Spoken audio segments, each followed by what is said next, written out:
to the Alexandra Wenman show. I'm here with the wonderful Sharon Prince. Sharon, like me, is a channel. She's a healer. She's an absolutely amazing channel. Sharon, welcome. Thank you for being on the show. Oh, thank you for having me, Alex. It's great. It's wonderful to have you here. So Sharon has joined us all the way from Texas, and as we film this episode, Texas has just been hit by huge hurricanes. So it must be really trying for you to be away from home at this time. It is really hard. I was lucky. My place didn't get flooded, but I did evacuate before the hurricane. And then it was like the whole city was like flooded. So both airports were flooded, all the major freeways. So no one was able to get in or out. And so I was sweating bullets because, that week that I was gone, I was watching to see if British Airways were going to take off and from Houston. So I barely got back in time, just enough to pack my suitcase and get on the plane. So we're lucky to have you here at the moment. Wow. And obviously, this is obviously a topic that's very close to you at the moment, and there's a lot of stuff going on the planet. Can you share with our viewers any guidance that you might have received from your guides about what's happening with all the, especially the natural disasters and all the intensity that's happening at this time? It's just, I feel like in general, everything that's hidden, anything that needs to be healed is being uncovered. And we've had a lot of a dichotomy in my country, with politics, obviously. And I really felt during our recent election that we had never been so polarized as we were since the Civil War, honestly. And so I feel that we saw the worst, of what the protesting going on in Charlottesville. And then we saw a really great, the good side. We saw the shadow, which is good. We need to see the shadow, and then we saw the light of people coming together and helping each other. And so, during after the aftermath of the hurricane, so we need to be reminded this is a time of dichotomy, but everything is coming to the surface to be looked at and healed. Anything is almost like you had an infection and then it healed on the surface, but then there's still infection underneath the surface. So we need to make sure that we take a look at that and clean the wound out and let it heal properly. So I think a lot of this is about awakening, and it's getting people to the point where they have a moment of inspiration, or I think it's a catalyst for change, maybe a trigger point. Sometimes through loss, unfortunately, it opens us up, to reprioritize our life and see what's really important. And a lot of people, they'll have a spiritual awakening from a loss of a loved one or a natural disaster, and then it's, sometimes it takes that for someone to open up, but other times, people open without having to have that level of intensity. So it's just every person, each individual, what their mission is. But I think collectively we need more and more people on board. So anyone that has any inclination to start developing their spiritual gifts, please, we need you. Join the mission. Please. Join the life all hands on deck. It so is, isn't it? We were talking on the weekend, I was teaching a workshop, we were talking about the moments of raw beauty that come through when you're going through the really intense hardship. The most tragic things it can break you open, right? Yes, it almost, And so I hate to compare it to 9/11. We just had 9/11. And I went to a meditation here in London, a lady named Neelam, I think her name was, and she channels Isis, and I also channel Isis too, and it was really beautiful to have that, and we came together as goddesses, and we went back to the temple of Isis, and we were nurtured. It was just so beautiful. And synchronicity going on. I know, exactly right. And so it was really profound. And she says it was on, and I didn't forgot. I was so embarrassed. Here I'm an American, but when I go off to Europe and do my work, I'm in the zone. So I was oh my God, it is 9/11. It is 9/11, So and it's just the channeling that you came to last week when I channeled the Ascended Masters, Isis came through. And she doesn't normally come through, but she did this time. And it seemed like the theme was about empowering the Divine Feminine. And this is what is needed to heal the planet, is this masculine energy, this I want to call it the bastardized version of the Divine Masculine is running amok. Well, and funny without that balance, it's crazy. The terrorists are calling themselves ISIS. That's right? exactly what Isis said. So in my channel meditation, she said, came through and said, they've defiled my name. and we need to take that. You know, basically, she was encouraging everyone to empower the divine feminine and take it back. And then I went to Neelam's, meditation. She said exactly the same thing to everybody. So the message is, it's coming out through different channels and all. But the baseline is we need to heal both the masculine and feminine within ourselves. It's not just the feminine that needs to be empowered. Also, the masculine needs to be healed, because they are afraid. Sometimes men are afraid to bring in that feminine energy. Men have been repressed too. Yes, exactly. We're in a culture where men aren't really encouraged to share their emotions, or to show that side of themselves. No. And to be a strong man is almost to repress others. It's so warped, right? Right. And so by balancing, empowering the divine feminine, we're going to help balance the masculine. So we women are empowering ourselves. We're not asking for permission from the men. We're saying we are sovereign, we are empowered. This is a gift we give and a privilege we give to ourselves. As we are empowering ourselves and balancing the divine feminine within ourselves, then we encourage other women to do the same, and we also educate men through the example we're giving how to treat the divine feminine properly, not to suppress it, not to be afraid of it, because within every man is an inner female, just like within every female is an inner man. So we're both male and female in the dichotomy of it. See, we live in duality, of course. But in duality, we have this dichotomy, so it's important for us to keep that in balance. So by empowering ourselves, we're healing everybody. We're healing the planet. So, I interviewed Lars Muhl recently of the O manuscript, and obviously you do a lot of work with Mary Magdalene as well. Yeah. And we were talking about this. It's that we are the Holy Grail. When you balance those masculine and feminine aspects, you give birth to the cosmic child, or the multidimensional child, and you everything. The whole realm opens up. It's really beautiful. But speaking of awakenings, how did it happen for you initially? Because you're an incredible channeler. You're thank you. Such an open channel, and I mean, you channel anyone and everyone, right? Yeah. So, well, I mean, sometimes people do show up. Like I channeled last week Joseph of Arimathea, which I'd never channeled him before. That was very interesting. But yeah, I actually started out with I was 12 years old, and I had kind of like an inspiration that I needed to take care of myself and protect myself. I was babysitting a little girl in a park, and I saw two people on a bridge, and I thought it was a man and a woman. And something said, "You need to leave now." And the people started walking toward me, and we were sitting on a blanket, and this little girl was not an easy kid to babysit, trust me. And so I figured that she wouldn't listen to me, but somehow the Spirit spoke to her, and I said, "Polly, we need to leave now." So we took everything up, and I wanted to run, but the voice inside my head said, "Don't run, walk quickly but calmly." So I got halfway down the hill, I turned around and looked over my shoulder, and it was two men standing exactly where our blanket had been, and it was near a reservoir and like a little lake, and normally two adults would just keep walking down the path. Well, when we got to the bottom of the hill, I turned around, and the men had turned around and were walking back to the bridge. So in my little, 12-year-old mind, I didn't know that, the predator and prey dynamic. When the prey runs, that's the signal for them to give chase, the predator to give chase.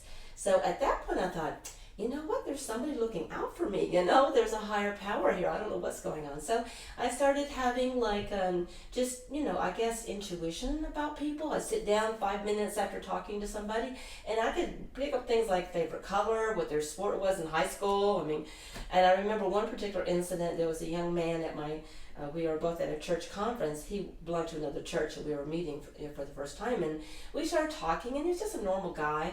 And I said, your favorite color is green, isn't it? And he goes, "How did you know?" And I said, "I don't know." And you like to, and I said it like a question, "You like to crochet?" And this wasn't like, it was like, a normal guy. That's divine feminine, right there. Yeah, crochet. And he goes, and his jaw dropped, and he said, his jaw dropped, and he said, "Oh my goodness, how did you know that? My mom taught me how to crochet as a way to relieve stress." And okay, at that point I was like, we're on to something here. But I really didn't understand. I was raised a Mormon, okay? So I wasn't there was nothing, I have a lot of friends who are Catholic, and they're kind of predisposed to be open to mystery and mysticism. So I had nothing, no past life, none of that was in my vocabulary. So as I was went to college at a religious school, a Mormon school, I remember going around a group and telling everybody about themselves, and people were like, either they're making the sign of the cross, or they're like, oh, that's cool, what am I thinking, you know? So I started to kind of play with it, and I wasn't trying to abuse it, even though I look back now and I should have asked permission to give drive-by readings. I'm famous for the drive-by readings. But anyway, exactly. But anyway, that it paired up with some visions, waking visions. I'd be doing something, all of a sudden I'd be somewhere else, and then I'd be back, and I wouldn't even know I was gone until I came back. And so one example of that was when I went to Brigham Young University, because I was still Mormon back then, and I remember watching the Donnie and Marie show in America. I don't know if you guys had Donnie and Marie, yeah. And so that is at the time when they were doing their show in L.A. and they had gotten, unbeknownst to me, some death threats. So the father decided to build a new studio in Provo. So anyway, I'm at commercial break, and all of a sudden I'm in the studio, and I'm seeing a bird's eye view of the entryway, and it's like back in the late 70s, it had like the burnt orange and the earthy colors, and they had these like round, chair-looking things with a planter, when you sit around it. And it came in, and then the door was here, and you walked in. So if you looked at the whole stage area, it came in on the back right entrance. Most of the time, the doors are opposite of the stage, but it wasn't. You came in, and there's like 2 or 3, I don't know how many rows. And I saw the stage, and it was like, it didn't have curtains or anything. It had a sound and light rack above it, and you could see people around moving. And they were like, oh, no, no, no. And I'm watching them, and all of a sudden, I'm back in the present time, and the Donnie and Marie show comes on. Like, wait a minute, I thought I was just watching that. Well, later it was just a few months later, I went to Brigham Young, and I had a roommate, and her best friend's father was a producer, and Good Morning America had come into Provo, had flown into Salt Lake and went to Provo to film an episode about the Osmonds in their new studio, and I wasn't invited to come. So my roommate came back and reported me, and I asked her all the questions, and I exactly described the studio and the reception area. So just to let you know, you can have waking visions, and it's not something you can control. It just happens spontaneously. Thank goodness I wasn't driving a car or something, I guess Spirit wouldn't do that to me, hopefully. That sounds very familiar. I remember the But that's how it all started, and it wasn't until I went through a divorce from my first husband that I realized that I had a gift. So my therapist that was helping at the time said, you're a reader. And I'm like, what's a reader? So that was like your challenge, your initiation. Yes. In a way. Yeah. And so then I started dating a guy who ended up being my second husband. And he said, you're really good at art. Why don't you apply for art, painting faces and everything? And so I called the lady up, and she said, well, I'm doing a concession for readers, massage, a therapist, and art, face painters. When she said readers, I knew that's what I had to do. If I know the face painters made a lot more money than the readers, we may not be here today. So anyway, I remember I've never done a professional reading before. And my mom said, oh, don't worry. I said, so what if I go blank? You won't go blank, Sharon. You're good. You'll do this. So I said to myself, if I go blank, I'll just give them their money back. So that was my little escape hatch. So I started doing readings, and I just was there. I didn't do any cards. Everyone's doing cards or palms or some divination tool. I'm like, straight psychic, So they would send the knuckle crackers to me, They sit down, oh, I don't believe in this stuff. And they sit down and they crack their knuckles. Yeah, prove it to me, yeah, right? I love those. Yeah. So one guy in particular came and sat at my table, and he was really obnoxious, so I had to kind of zing him on, So you have to kind of shock him, and then you give him a message. So he said, I don't believe in this expletive. Show me what you got. I said, okay, incoming. I said, well, you're dating this lady who has blonde hair, but it's really not blonde. She has these 2 little nippy dogs that drive you completely crazy, and she looks really good in a tight pair of hot pants, and and everything. And if it weren't for that figure, you'd probably just And he goes, damn, you're good. How did you know all that? And I'm like, now are you ready to hear what you came here to hear? So I have plenty of stories like that, but that's how it all started. I was a gypsy fortune teller at the Renaissance Festival in Houston, Texas, and that's how my reading got started. And I didn't consider myself a channel, people. Trust me.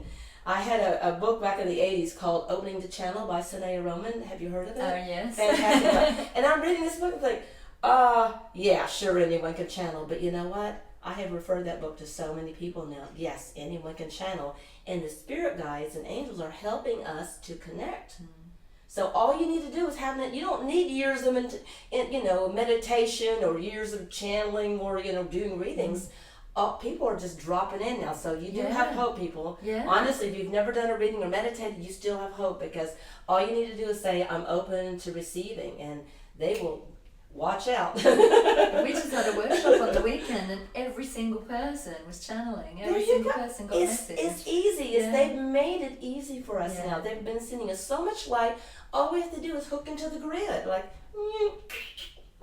you saw the movie The Matrix, and when Trinity gets a download, she's trying to save Neo, and Bernie, the people are trying to kill him, and she says, I need a download for a Black Hawk helicopter, and then the guy goes, all of a sudden she's flying the helicopter, I said, it's kind of like that, you just ask for a download, and then bam, you're off and running. Just plug in. Yeah, that's it, just plug in. That's it. What about the people, so this is something that I deal with quite frequently, because I also channel, and it's not that frequent, but there are people that are not so much skeptical of channeling. There's a few people out there at the moment talking about this false light matrix, and it's not massively. Is that like from them born again Christian Bible thumpers in East Texas? Oh, probably. I don't know. So this is something though that I have had experience of, where you have an entity that comes in and pretends to be an archangel or pretends to be another being. Okay, so, I know how to handle that. Yeah, in your experience, just for people who are interested in this, how do you deal with that? Okay, so here's the deal. I set my intention to work in the light, and I call my guides, just like you did, guides and angels. And so I say, dear Mother, Father, God, Goddess, all that is, I ask you to be with us at this time. I ask for everyone to be surrounded and protected by the white light. So I'm calling in the highest light, number one. And then I ask for the higher self of everyone to be there. So when I'm channeling, I usually say a prayer, And then I ask, or silently or to the group, and then I ask for the angels and spirit guides to come forward who work in the highest light. And then, I ask for my ego and will to step aside and let only the highest good of everyone that I'm serving to come through. And then I, ask for my channels to be open and, to be connected to the higher, the chakra balances and connected to my psychic centers in the higher will of God. And then I thank God for the opportunity to serve.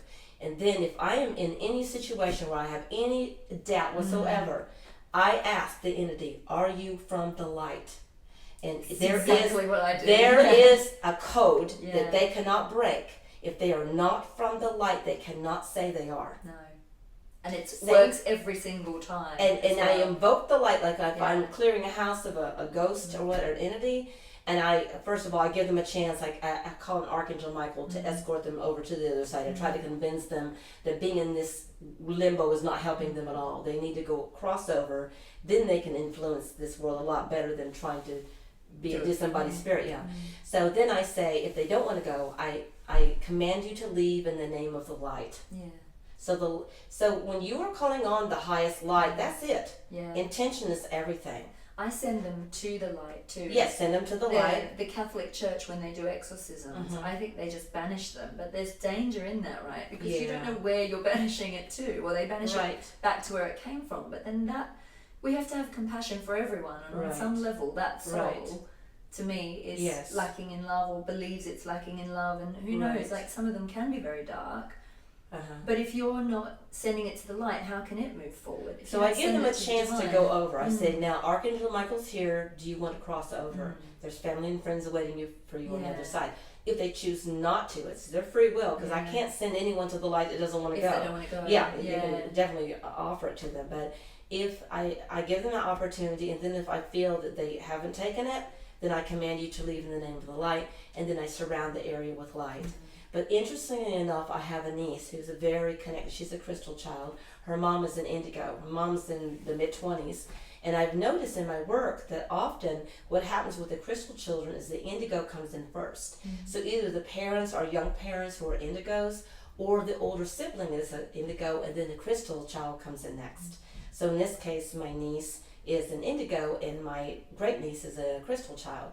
So anyway, my niece is so funny. She is so left brain.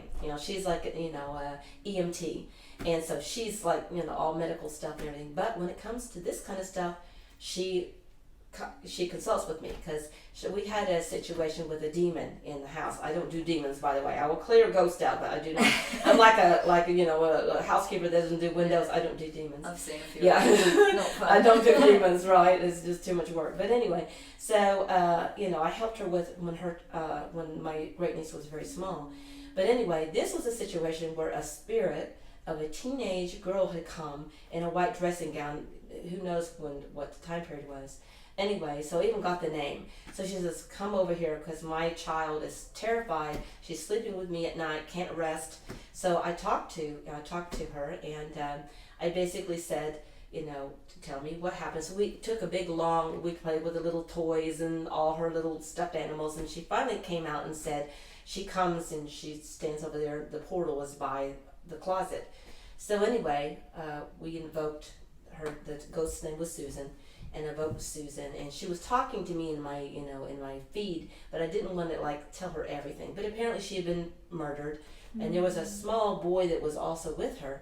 Anyway, so I basically said, look, you're scaring my great niece, this is not cool. And I gave her an opportunity to cross over. But I think what it was is she wants someone to know about where her body is. She wants someone to find it, which is probably in the general area, because they kind of tend to sit close by. But when people are sensitive, often what happens is, like my great niece, is these spirits will come and visit, especially at nighttime. So people who are sensitive, all of a sudden they're scared to pieces because they don't understand, and they haven't developed their gift yet. So what I did, this is something I'm learning. I'm still learning. So anyway, I gave her a chance to cross over. Apparently she didn't. So I put light around the house and the property. Well, guess what happened? She went to visit her friend just down the street, and the ghost showed up at the friend's house at a sleepover. I'm like, okay, so this is something my niece needs to, she needs to learn. She's only 8 or 9 years old, but she needs to learn how to interact with these ghosts. And we have the power, we have the presence, since we're in the physical. This is home field advantage. So we have more dominion in this dimension than they do. So understand, you're more powerful than the ghost. You're in charge.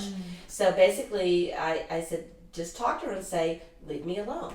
And people who are sensitive, like adults, you have to put up a boundary. Just like people have to have healthy boundaries with each other, we have to have healthy boundaries with the ghosts too. So you just tell the entities, look, I'm sleeping. Don't bother me.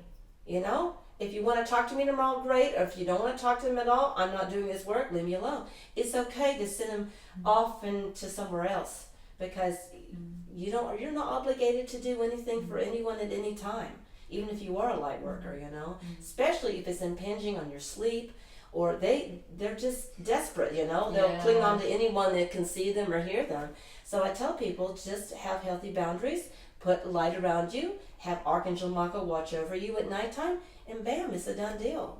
We have to be careful as well. I remember I had a story years ago, before I knew how to use my gifts really as well, and I'd moved into a flat share with my now husband, was one of the housemates, and there was another guy in the house that was another housemate. And this guy was, quite,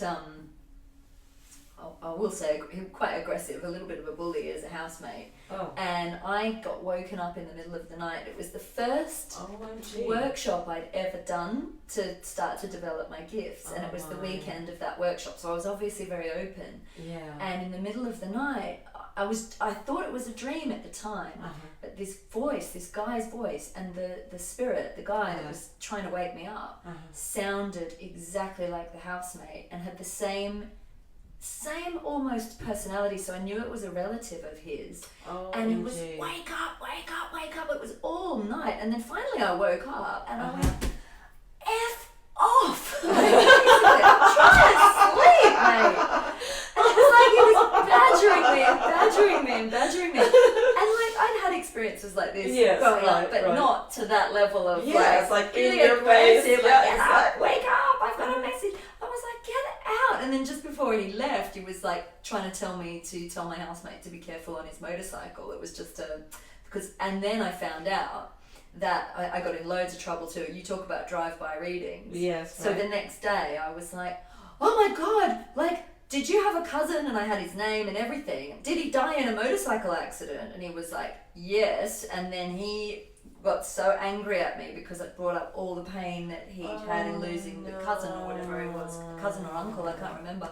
So that was a big lesson in discernment of don't just blurt something out at you someone. have to ask permission when you get a message. Yeah, but I have a message from the other side I think it was your cousin or somebody. Are you comfortable? Yeah, or you want to hear this. Yeah, but it absolutely showed me that you are in charge, because he had to leave. He couldn't stay. Once I said, no, go away. And since then I've had many experiences of, and always, sending off, I am of the light and you cannot remain is the good one that seems really to work. Important. Yeah. Seems like we've had similar experiences. Oh God, honey, it's a bit of intricate. So funny. So funny. So I want to talk to you about Mary Magdalene, because you're very connected with her, and you initiate people into the Order of the White Rose. Yes. For our viewers, can you tell us a little bit more about the Order of the White Rose, what it is and what it means to be initiated? Yeah, well, just a brief summation. Before I started channeling Mary Magdalene, I channeled her partner, Yeshua, or Jesus, and I channeled him for a year in 97 to 98, 99 time period. And it was really amazing work, and I wrote a book called John of Old, John of New as a result of that. But it wasn't until 2010 that I was in Maribor, Slovenia, for the very first time, doing workshops and doing readings and everything, that I channeled her. And so I just thought I was going to do a workshop. So I had my Magdalene manuscript by Tom Kenyon, that my friend in Austin, had given me. And I had sticky notes, and I started doing notes, and some of them were typewritten, some were handwritten. But I thought I would have time when I got there to kind of, sort things out. Oh, no.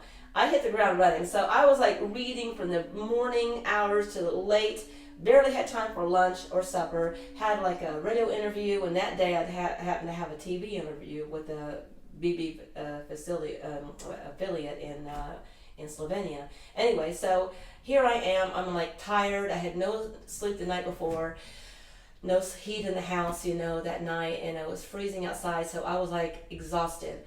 And I said, Mary, I'm so sorry, I screwed up, I don't know what I'm doing. And I was going to the loo, as you call it, here in the UK. Or the dunny in Australia. Yeah. Or wherever. The restroom or the bathroom, as we say in America. And she says, don't worry, I've got this. And I'm like, okay, well. And I really had to put my faith, because I didn't know anyone. I wasn't comfortable even my sponsor was brand new, so I didn't have a comfort level with the people that I was, channeling for. So anyway, I got to the circle, 25 people, strangers, never had worked with Slovenians in their home country before, only in Croatia on this island that I didn't work with them before in a retreat center. And so I'm like, what am I doing? So I said, well, let's start out with a little introduction about the life of Mary Magdalene, and then I opened up the Magdalene manuscript. I started reading. And my interpreter was sitting over here, and Alita, and she looked over there and she saw what I was about to do, and she goes, Alita, she said to herself, please don't, just be calm, breathe, don't get overflown with emotions. And she said it was impossible. The energy coming through, just reading the words, was so intense. And she just had tears flowing. And if you understand, I don't speak a foreign language well enough to interpret for anybody, but I can imagine how difficult it is to be emotional and have to keep your wits about you to interpret a foreign language into your home tongue. Anyway, I don't know how she managed. She was like, oh. It was so, I make fun of it now, but bless her heart, it was she was barely able to gasp out the words. And the energy was so intense. And then after I got through reading the passages, I remember looking around, and and then she said, you're going to channel a message. And I'm like, I'm going to what? Okay, I said, I have a feeling I'm going to step aside now, everyone. I'm about to channel a message incoming. And she channeled this beautiful message, and the energy was wom, wom, wom, wom. And then afterwards, I opened my eyes, and everybody was their eyes were closed, and nobody moved. And this is the way it is. It's a universal thing. Wherever she goes, everybody's completely silent. You can hear a pin drop in the center of the room. And they're like, they don't want to move because they're basking in this beautiful energy. So finally, about 5 minutes after they get unparalyzed, start moving around a little bit, everyone started moving around and everything, and they didn't want to leave. And this is normal. And people started to, then I said, I felt like I need to hug people and give messages. So I said, do you mind if I go around and hug people? People were crying. They were crying on my shoulder. And then my organizer says, this is not normal. This, you think of British people being very conservative. Listen, the Slovenes have it. They're even more conservative. So for people to hug each other and cry and exchange phone numbers and talk like they're best friends, doesn't happen. And that's what happened. So finally, about 30 minutes later, the organizer flicked the lights are you guys spending the night tonight?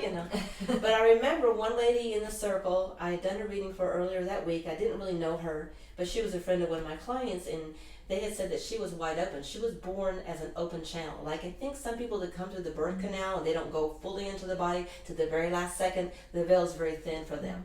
So she has all her centers wide open. And she says, now, when I say I see things, I really see them. I said, well, yeah, Andrea, I know because your guys told me. She says, I saw Mary Magdalene walk in, and she put her hand on the translator's shoulder. So the translator was sitting on my right hand side.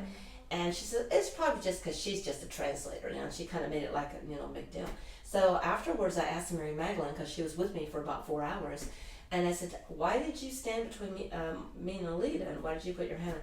Well, the people who understood English were getting my energy through your words and the vibration through the words. But the people the older ladies didn't, speak English very well.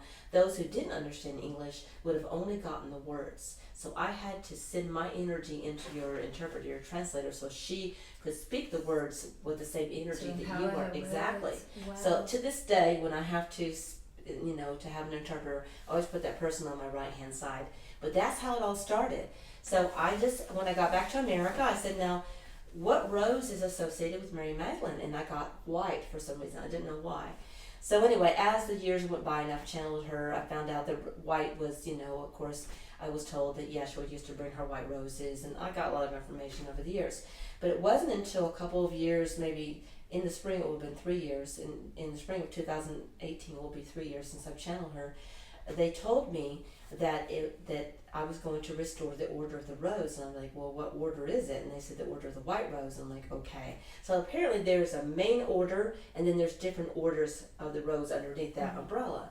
So I found out, I did my research, and Mother Mary and Mary Magdalene came to me and said, this is what you're going to do. So I did some research, and they gave me some information. Apparently, the Order of the White Rose is a branch of the Great White Brotherhood of Light. Or you could say it's not a neo-Nazi group, a Great White Brotherhood of Light. You could also call them the Great Brotherhood of White Light. But anyway, it's the Shekinah feminine branch of that. So in other words, it's all about empowering the divine feminine. And apparently, this order was something that was in existence during Atlantis, but it came from off planet. So apparently the rose, which is different than any other flower on the earth, they can't replicate perfectly the scent of a rose, came from the seed of that plant. Apparently came from another world. So that white rose actually represents all the ascended masters that are working with that white rose energy. So it's the female ascended masters is who I channel, but we also have male members who are members of our order, which are very important for us to have those male members who are sort of like, I don't want to call them token males, but they're kind of like back in the day in the temple where you would have one priest and several priestesses. They're protectors, and they hold the balance for that divine feminine energy. So that's how it all got started. One thing led to another, and I'm crazy enough to try anything once. So so that's what I'm doing now is I'm channeling Mary Magdalene. I also channel Mother Mary in these initiation ceremonies. I channel Kuan Yin, which is, the Chinese deity. I channel a white buffalo calf woman, which she was Lakota in her earthly life, and also Isis, the real Isis, Queen of Egypt, and then, So that's what I do, and then she basically initiates people into this order, and everyone takes a vow to uphold the divine feminine and do everything they can to support women in the world and the divine feminine principle. That's the basic level. Then if people want to take a leadership role, they can be ordained a priest or priestess, and they go through a training program. And then eventually when a person is ready and Mary Magdalene taps me on the shoulder, then a person can be ordained a high priest or priestess in the order. Wow, amazing. But it's weird because a lady came to I just had a ceremony last Saturday, and one of the ladies came to the initiation ceremony. She says, when I was a child, I knew about the Order of the White Rose. And I'd never heard of it from anyone else. I heard, in my mind, I heard Order of the White Rose. When I saw the meetup group and I saw that, I knew I had to come. And so I said, that is really cool. So it really hasn't been reestablished. There is another lady who is doing initiations, and I didn't even know she was doing them before I did. She channels Mother Mary and Kuan Yin when she does her initiations. So apparently it's getting around the world.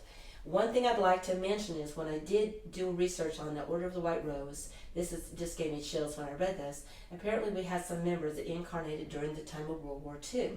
And this is in Germany when they had, and the White Rose is also associated with protection, not just purity.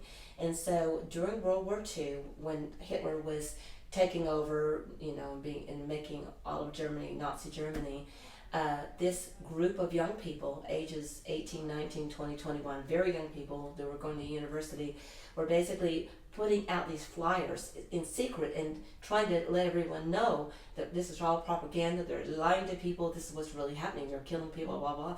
And so they were so brave, they got away with it for 2 years, and they finally all got caught and were executed. But they call themselves the Order of the White Rose. And when you notice different orders and military orders, it has to do with protection. So I think the divine masculine, in their own way, their energy vibration with the White Rose is protection. Whereas the feminine aspect of the energy is more like intuition and tuning into unconditional love. It's amazing. I've been doing a lot of work and channeling a lot of information about the diamond white ray and the diamond white flame. Do you think it correlates with the white rose? Absolutely. Yeah, it feels to me like the same energy. It's that same vibration.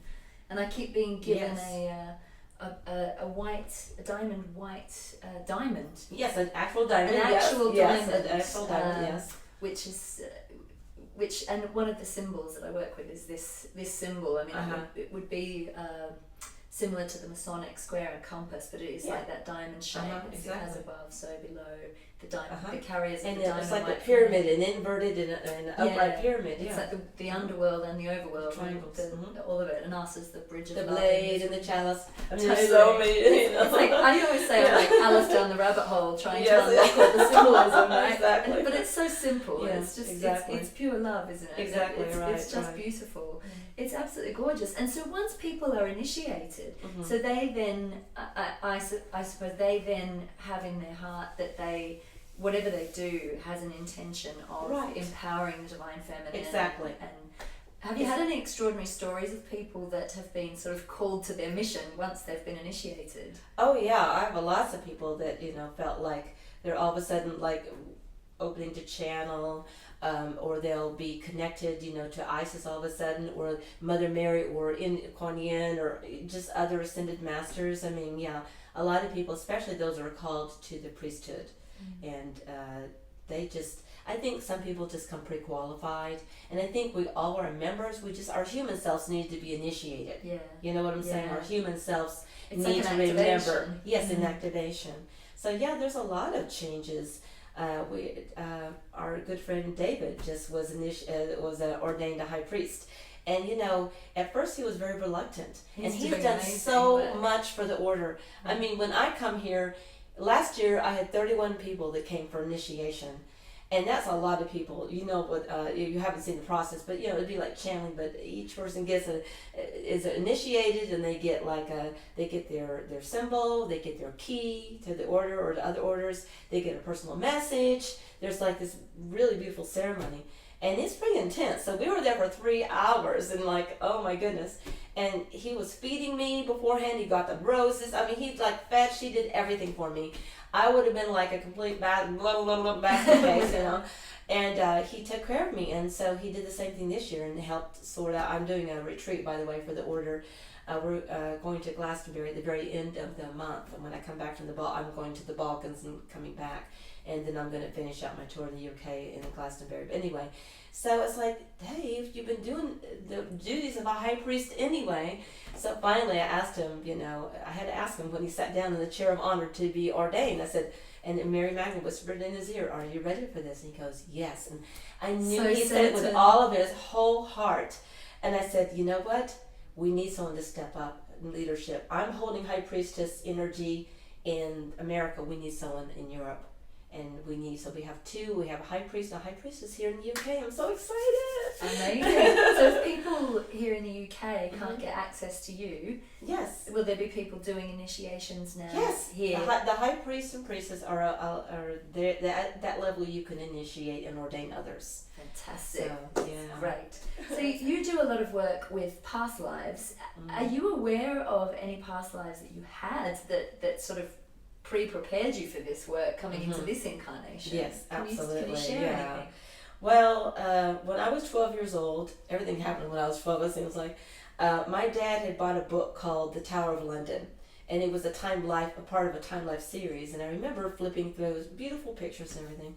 And I remember flipping through and seeing a picture of, at the time, it was a portrait from your National Portrait Gallery called, Lady Jane. It's called a princess. Now, erroneously, by the way, I have to let you guys know, the picture in the portrait gallery that they're calling Catherine Parr is not Catherine Parr. That's actually Jane Grey. What happened is some scholar got the notion that he saw some kind of pen or whatever she was wearing that belonged to Catherine Parr, but Catherine Parr and Lady Jane were very, very close. In fact, she was the chief mourner at Catherine Parr's funeral. So it was a gift from Catherine that she was wearing. Before she passed, she gave that gift to her. So people think, anyway, I'm letting you know it really is Lady Jane. Anyway, so I looked at this picture of Lady Jane, and all of a sudden, remember now, I was a Mormon, and even the idea of reincarnation never had crossed my mind. And I said, that's me. And I heard myself say it, and I was like, what did I just say? So I remember I had a formal regression, and I went back and remembered my lifetime as Lady Jane Grey, the 9 Days Queen. And apparently during the time, Henry VIII had a survivor, a male heir, and apparently he had beheaded Anne Boleyn, which was the mother of Elizabeth I, and then had divorced his first wife, Catherine of Aragon, which was the mother of Princess Mary, Bloody Mary. Anyway, so at the time there was Protestantism. Henry VIII had changed. He wanted an excuse to divorce and marry another woman, so he decided to declare himself head of the church.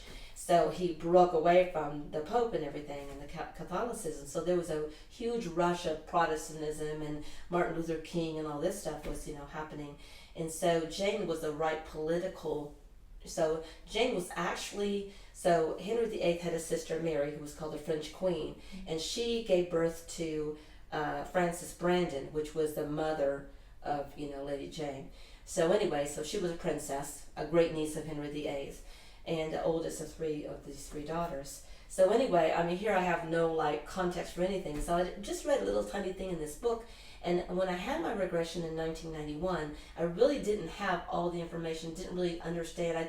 All this stuff I've learned is stuff I've researched after the fact to try to find evidence to support this stuff, because the good thing about being a person of history is you can do research. Yeah. But even then I had to research a lot to get some of the details. So long story short, I found out that all the things that I remembered in the regression, even the weird detail that I just now found out years later. See, here is that was 1991, here we're in 2017. I found out last year why I saw the marriage of Lady Jane and Guilford Dudley, which was her husband, being married on the side of the altar. I could never figure out why I was standing at the side of the altar instead of in front of him. It was a three-way wedding, and the Duke of not Suffolk, that was my dad, my father in that lifetime. It was a Lord Protector, this Lord Dudley, who was the Northumberland, Duke of Northumberland. Anyway, he had manipulated, he was trying to get to power through his son by marrying Jane, his son to Jane, and then other people that he was trying to. So he used these 3 young women as pawns. So one of them was a friend, the other one I think was a cousin or a sister, whatever. They all got married. So Game of Thrones, yeah, isn't it? Yeah, it was like a friend and a cousin. They all got married at the same time. And she was 4, and I started crying in the regression, and she said, "Why are you crying?" I says, "Because I don't know this man, and I don't love him, and I'm being forced to marry him against my will."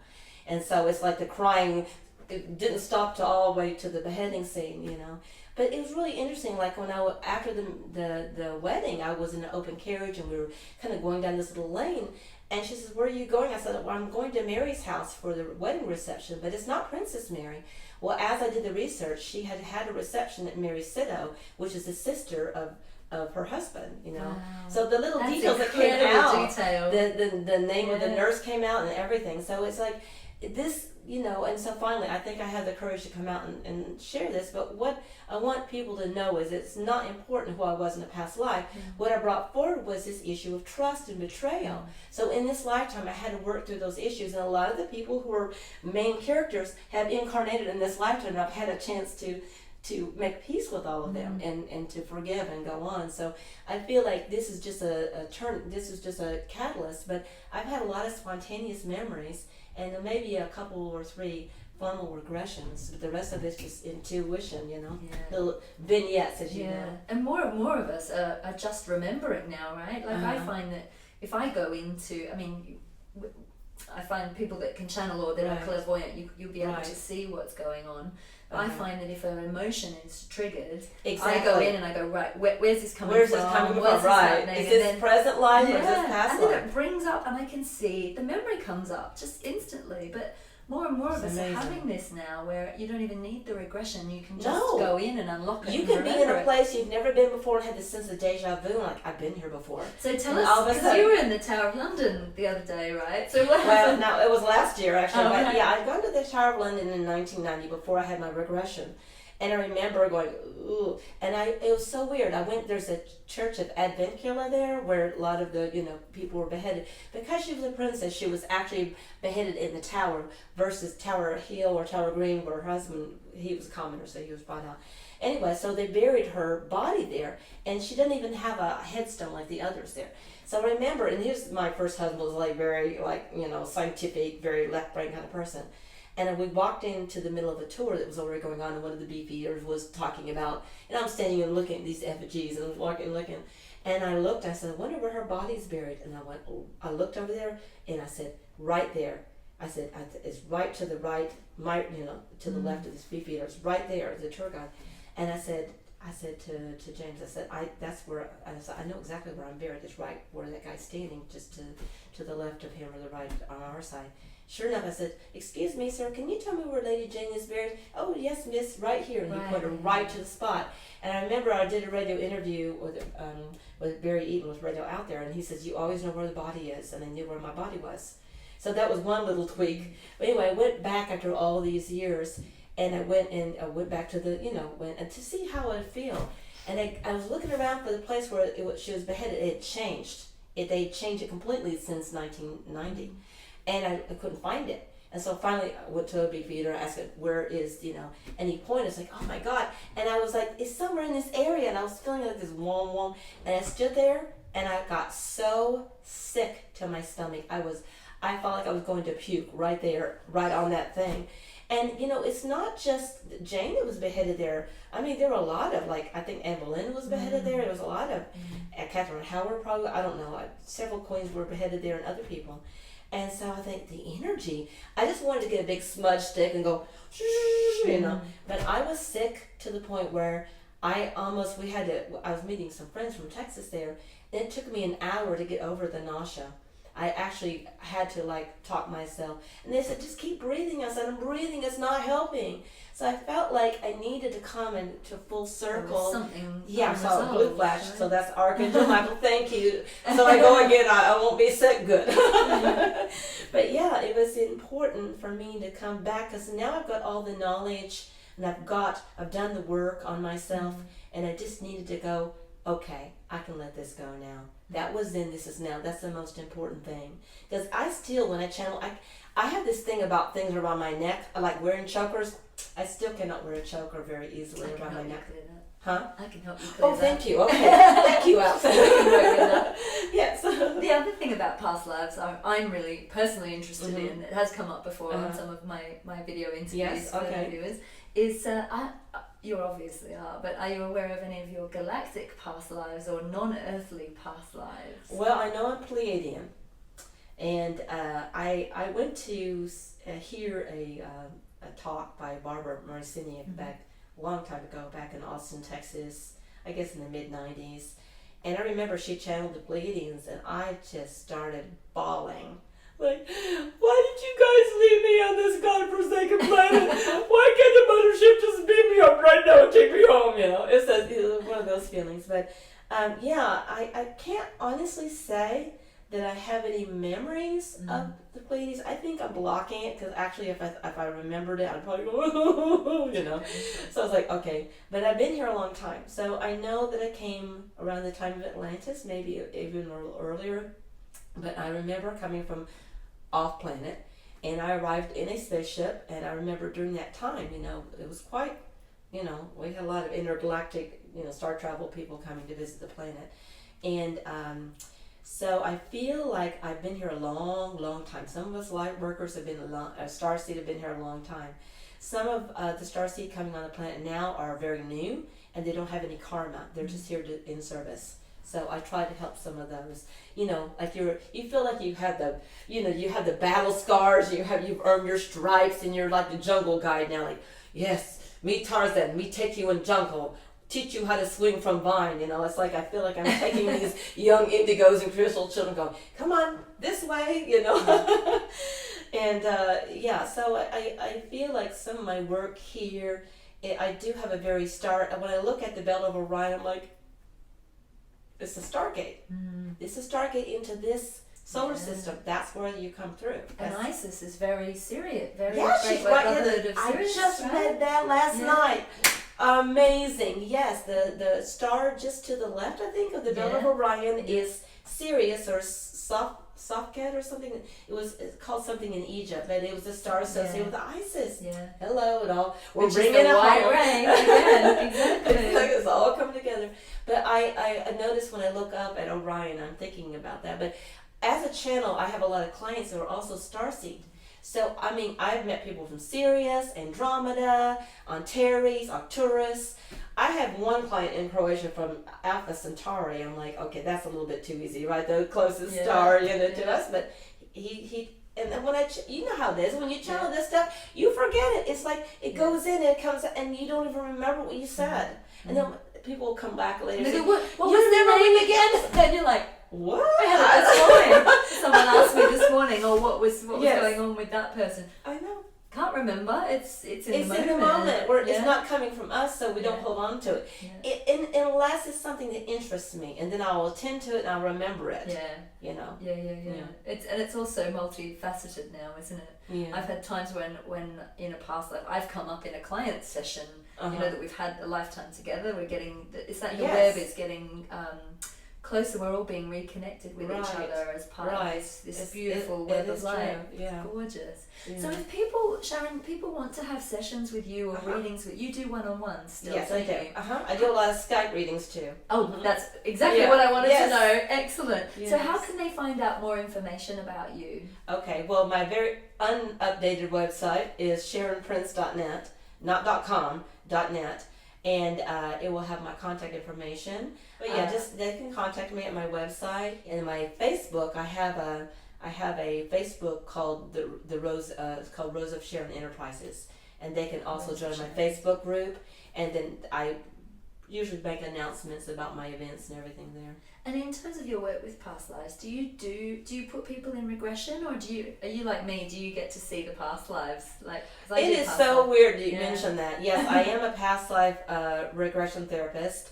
I was certified as a hypnotist, and what I did is I paired it with something a radical forgiveness technique, and I kind of employ my version of it. So when I bring people down to the past life, then we go back up to the light, and then we do forgiveness work. So I make notes of anything that needs to be forgiven or any people that they knew. I always ask. I kind of got this from Brian Wise. I'll say, look at the person in the eyes. Do you know that person in this lifetime? Yes or no? And I go 1, 2, 3, and I'll snap my fingers, and they go, yeah, that's my. It's weird to them that their boyfriend might have been their sister in the past life, But anyway, so what I do is I do the forgiveness work before we come out of the light, and then I bring them back. But yes, as I'm in there with them, I can, as a psychic, I can see what's going on, but I have to have a firewall there because I don't want it to influence the regression in any way. But when they're having it, I'm like sometimes I'm seeing it technicolor. Other times it's like pulling teeth, like, oh my goodness. And especially if it's a very painful memory. Yeah. I had one lady who had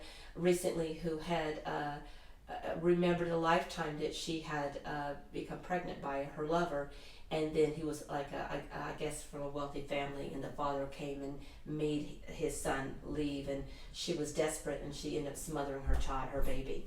It's back I guess in the dark ages. But it was really hard for her to take a look at that and see that. But she was so brave. I was so proud of her. So finally, she just put light around that. But how do you see something like that, and come to terms with that, knowing that was an aspect of yourself? So she had to find compassion and put light around that and do the processing afterwards. But yeah, it's like you're wearing one hat and then you switch over. You know how it is, Alice, and you're just like, And some of the stuff that you see, it's like, oh, do I have to be seeing it's this, really, for the it person? can be really painful. Really tough, yeah. But some of the work that I do, like in the Balkans, when I go there, there's still a lot of healing that needs to take place from the war. And so what we call the Bosnian War was actually a war that Serbia had with Bosnia, which took the brunt, obviously the worst of it. But they also went to war against Croatia. So the work I do on the very eastern part of Croatia, I do work in Vukovar, which is an hour away from Belgrade. And that whole Slavonian plain was completely decimated. And then they had a couple, 10 days maybe 10 days to 2 weeks war with Slovenia. And wouldn't you know, one of my clients' husband was one of the few people that got killed during that war. So it's amazing how I'm doing this work. But anyway, I do work with people with post-traumatic stress disorder. So sometimes the healing comes out in the reading. Sometimes I do a regression to help them to release it. But I remember the first time I went there, I took a lot of these organized with me to bring a positive energy. So when I do work, sometimes I have to hold light in a really dark place. And I try to assist the light workers or trying to help hold a light in that place as well. But as part of my work is just bringing Mary Magdalene to the very, very masculine dominated energy of the Balkans. And I always know that I'm protected when I do this work. So, as Dave says, Mary will pull a can of whoop ass, She will. She's tough, right? Sometimes divine feminine is tough like, love. Wow, don't mess with the goddess. And just for our viewers, are there any parting words you'd like to leave for any of the wonderful people watching today? Any empaths out there that might need your words of wisdom? Okay. Well, great. Thank you. Well, I'm an empath as well. I'm an intuitive and an empath. And just know that a lot of stuff going on right now, you're going to feel that in your emotional body. And we just have to learn how to clear. I just say when you're an empath, you're going to pick up energy. It's not like you're trying to block people's energy because that's your gift. You just have to clear every day. You have to clear your energy every day. So you can smudge, white sage, or even incense, or even ringing bells, crystal bowl. I teach people how to do a waterfall or a shower where you're standing underneath, and you can stand in the shower if you want to, if you're taking a shower, and imagine the intention of taking the psychic dirt and washing it off. It's all about intention. You can scrape it off. There's different techniques. You can ground yourself. You can shield yourself with energy and stuff. Just know that there's nothing wrong with you. You're sensitive for a reason. You learn how to control that energy, then you can use the gift, the light side of that. But in the absence of understanding that you're an empath, you're going to absorb everyone's stuff. You're going to have energy vampires sucking off of you, You're going to have people who invade your boundary, who are projecting their stuff onto you because you're basically reflecting back to them their own issues. It's tough being an empath. I have to admit, it is a tough road to hoe. But if you're an empath, just know that what's going on in the world right now, you're going to feel that on a very deep level. So just ask your angels and guides to be with you, surround and protect you. You need some downtime, people, honestly. So don't, if you're tired, just tell your team, I'm not going to go out of body tonight to visit whatever. I'm just off. Just like a cab, turn your light off. You're not in service. Put your cloak on. Yeah. Your cloak of invisibility. Sharon Prince, thank you so much for speaking to me I today. appreciate It's the been opportunity. an absolute pleasure and Thank an you. honour. So if you'd like to know more about Sharon and her wonderful work, or you'd like to be initiated into the Order of the White Rose, then it's sharonprince.net. Thank you so much, my love. Thank you. God bless. God is blessing.